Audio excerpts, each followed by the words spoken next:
Initially, before the knowing or the arising of thought, there is just this spacious awareness. Listen to this. This is the full explanation. The moment you focus on something, then you input the content of consciousness.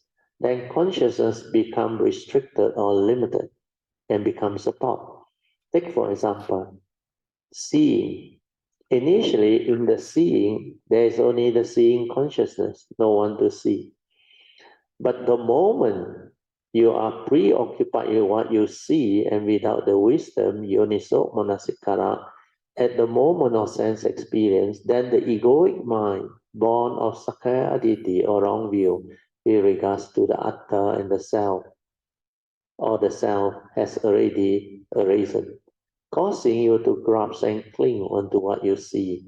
Then your habitual tendency of like and dislike, pleasant and unpleasant emotion will arise to condition your mental hindrance of mind to arise. That's how the mental hindrance or sensual desire you will continue to oscillate between the two duality for normal people who are not cultivated all the way. So if every moment of sense experience you create that duality of sensual desire you will, normally you are either attracted to it or you're not attracted to it. That's why the desire of what you perceive through the senses or the aversion towards it. So sensual desire, you will are the first two mental hindrance. So you do it so often, what happens is it becomes habitual tendency. That is very difficult to root out because it's like automatic, mechanical. You react to sense experience almost immediately. And if throughout the day it has become habitual, then this one will make you heedless. Then you will, every moment of sense experience, create that movement of thought, stirring of the mind, reaction to what you see, what you hear, what you smell, what you tactile, feel, and think. So this is how the first two mental hindrances keep on arising. So if you are throughout the day creating this, what will happen to you? It becomes habits. So it continuously hinder your mind from entering the meditative state or inner peace, inner calmness, and inner awareness. That's why you cannot have the meditative mind. That's why Yun Chan that day, yesterday, I think, at the dinner table, he was asking me, Theo, the thinking very difficult to stop. It's because of this habitual tendency. In the midst of life, you don't have mindfulness, awareness to be aware, and you have not straightened your view to be at peace at every moment of sense experience. Unless you are at peace, do not stir or react, then the mental hindrance of sensual desire, you will cease. Then when you don't have this, you will have more moments of calmness, peacefulness, space between thought. That's how you start to develop the ability to be aware. Otherwise, you can't. Okay? So, this explanation of what the thought is very important. When you understand this, then you understand why awareness-based meditation is very important.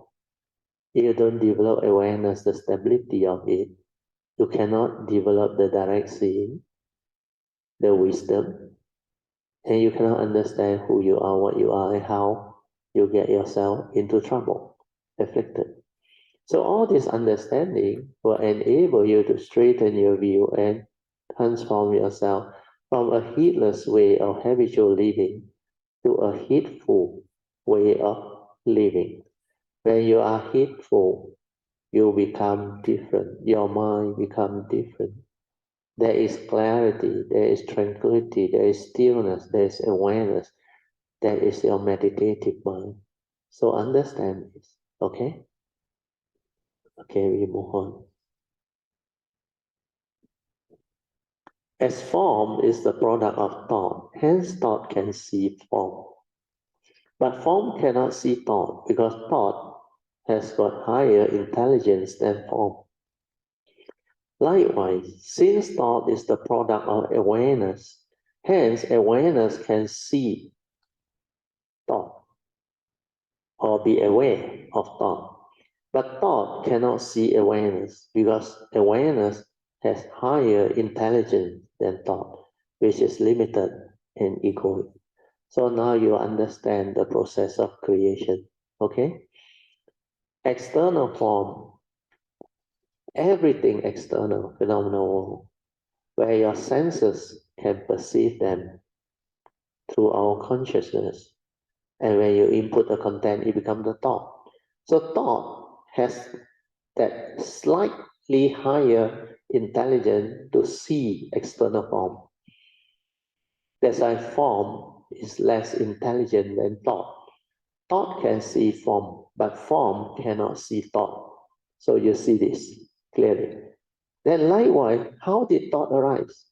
At first, it was pure awareness from our pure awareness nature that first come out. Then because we have a consciousness trapped inside the senses, upon contact, it trigger of the mundane mind, mundane thinking, the thought consciousness. That's why awareness can see thought. Your thought is a product of awareness.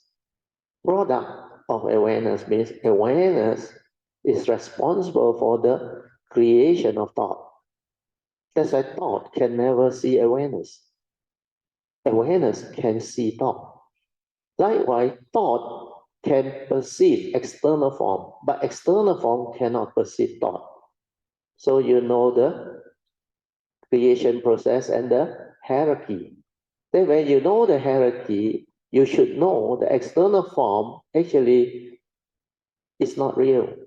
It is dependent originating. And how do you know that external form? Through your consciousness.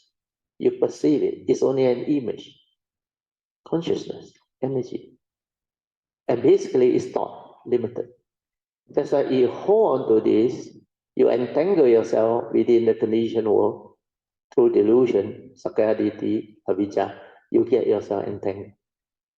Then external form has power over you. Then you cannot actually develop the wisdom and the understanding to break free. That's why I said, learn to see form. Learn to see the unreality of form. Then only you can see beyond form. Then only you can develop the wisdom not to be deluded or deceived by the external form or the external phenomenal world. Then you return all external phenomenal world's creation back to the thought process, which is your mundane mind. You remember the 4 stages of creation? Come back to the mundane mind. Then this mundane mind is also impermanent. You attach and cling lead to suffering. It's also not a permanent and changing entity. It's also non-self. And to see this thought, you must have higher awareness energy. That's why the awareness nature can see thought. And when it can see thought, means it can see the mundane mind. Then it can understand the movement, then it understand the unreality of the mundane mind. There is dependent originating, condition arising, causal phenomena, as what Sakyamuni Buddha realized. And he taught us. So when you see mind, the mundane mind, the unreality of the mundane mind, then you can see beyond mind. Understand? That's why all of the creation of the mundane mind and this mundane mind's manifestation loses its power. It has no power over you. You will not grasp to the aggregate of the mundane mind. You understand? That's how you're free. That's why if you don't have awareness, you cannot see, you cannot understand, you cannot awaken. You will be trapped at the thought level. And the thought can only see form. It can never go back and see the awareness, which was the one responsible for the creation. That's why Huining, when he heard the fifth day story, he said, how amazing that this nature is already complete by itself. How amazing all Dhamma arise from this nature. You remember the saying? That is how it started the creation. From the source come the pure awareness. Then from the pure awareness, trigger of the mundane mind, the thinking mind. In your meditation, you can realize the true mind, the silent mind, the passative. You realize that nature and the thought is very near. Split second, it come out already. Because of our senses, because of memory. That's why awareness need to be trained, need to be stabilized. And to train, you need to understand that without thought, the awareness is already there. Where that nature is all the time there. That nature is like the essence of mind. Essence of mind means what? No need sense object one. Because the conditioned world is dependent originating. So all consciousness that arise through the mundane mind needs sense data. You realize that? You realize that? Everything needs sense data. But there is one thing that your nature, the essence of mind, can realize. The complete silence and stillness of nature. That one got no sense data. So who is aware of that stillness, that silence, without sense data? That is your true mind, your essence of mind. Understand? So when you meditate, you will awaken to this. Then you will know. No sense data, how come there is an element that is aware of it? What is that? That's why I say, without thought, who are you? You are just that empty, pure awareness, the unconditioned. That's why you are nothing. You are nobody. You are inside there, like Hui Ning said. 本来无一物. Originally, it was empty. It got no word, no concept. How can it create anything? But from that nature, through your karmic form and mind, it can trigger thought process. The sixth sense door, seeing consciousness, hearing consciousness, smell, taste, tactile, and thought process. That's why all these are thought. Consciousness with its content become thought. Pure awareness before the content comes in is not a thought. That is your nature. Understand this. Then when you meditate, all this will surface. You will understand. You will awaken to it. Don't go and look for it. When your thought is actively looking for it, what you say this one, then you will get yourself into trouble. But this make you gullible. So assume you don't know because you haven't realized it. So don't believe it. But diligently, with faith, try it out. Meditate. Then suddenly one day, when you realize that, that whole thing will connect. Then when you come out of it, oh, no wonder Brother Theo explained this like that. And that is the real understanding. But when you listen already, you commit to memory and knowledge, then you go and look for it in the meditation. Without the awareness, your thought is still active. You don't know.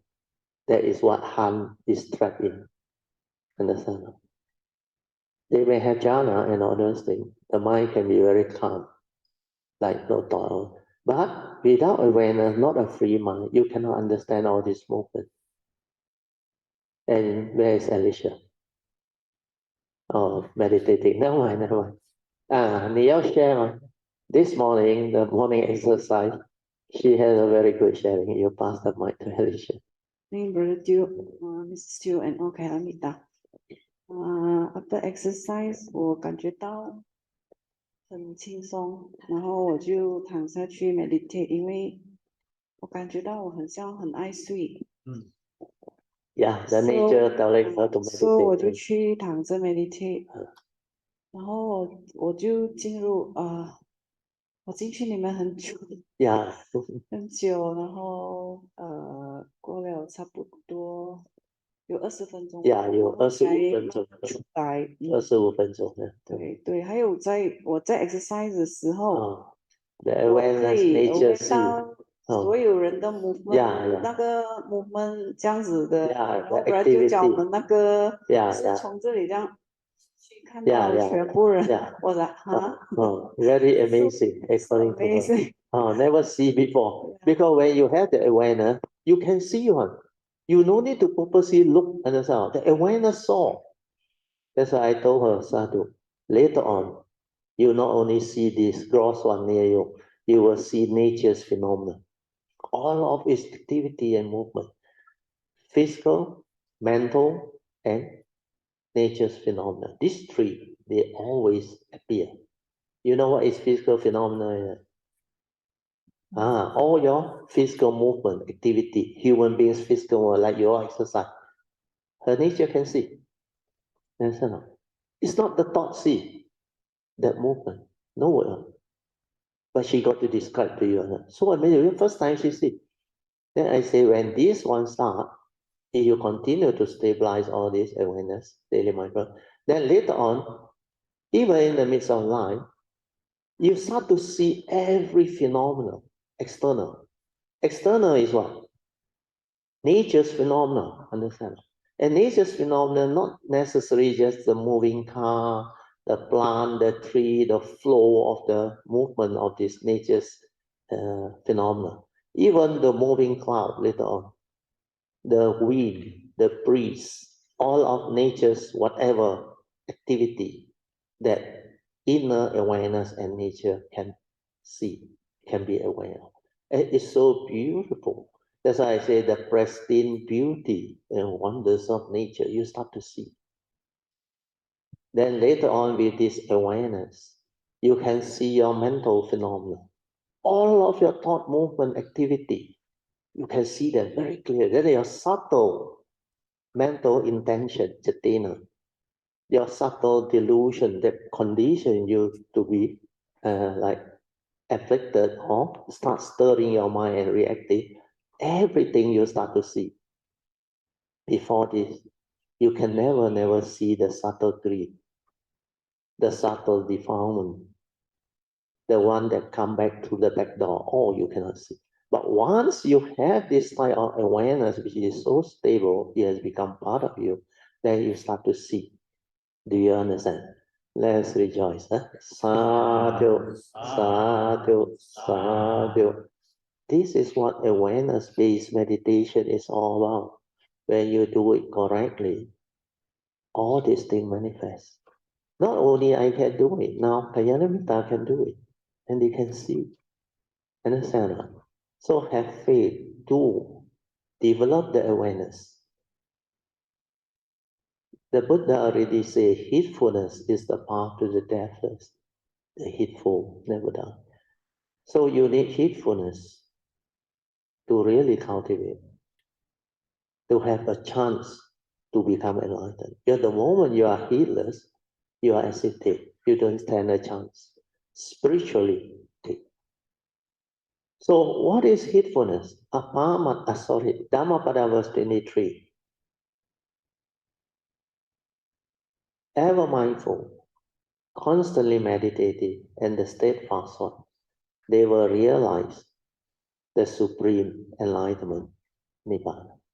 So that is heedfulness. If you are ever mindful, constantly meditating, you do this steadfastly, day and night, unending. It's continuously cultivate daily mindfulness, very stable. You will definitely realize Nibbana. That is what the Buddha says, or not I say. So what is heedfulness? Ever mindful, constantly meditating. So how do you start? I have to train my mind to be mindful first, to be aware first. Then I have to stabilize it. That's why now you look at the four support. This is what you're supposed to do. Relax, aware, stabilize it. Then when you are ever mindful, use it to meditate. Constantly meditating. So ever mindful, constantly meditate. You combine these two, you become heedful. Then you are destined for enlightenment.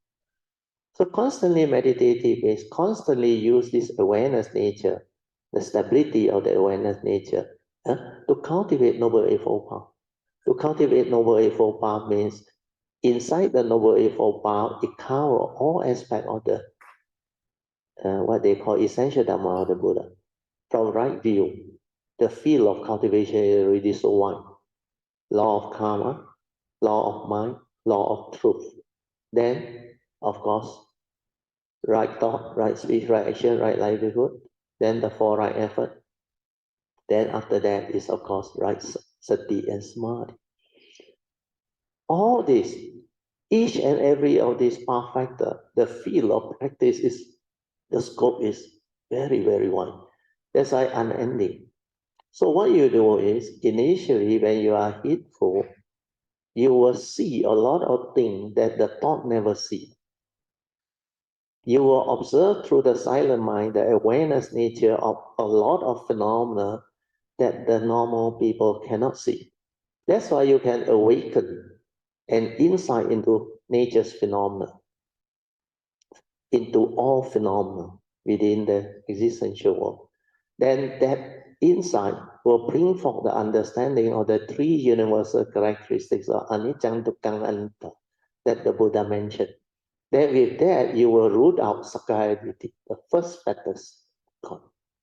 Once that one gone, right and ritual cannot deceive you. Understand? Then your faith in the triple gem, solid, cannot move. That three factors, severe, you become a sotapan. That's why that is how enlightenment can arise. So have faith and understand the importance of sati, awareness. Stabilize it. Just do it. Then you will progress. You will transform. You will become very different. Okay?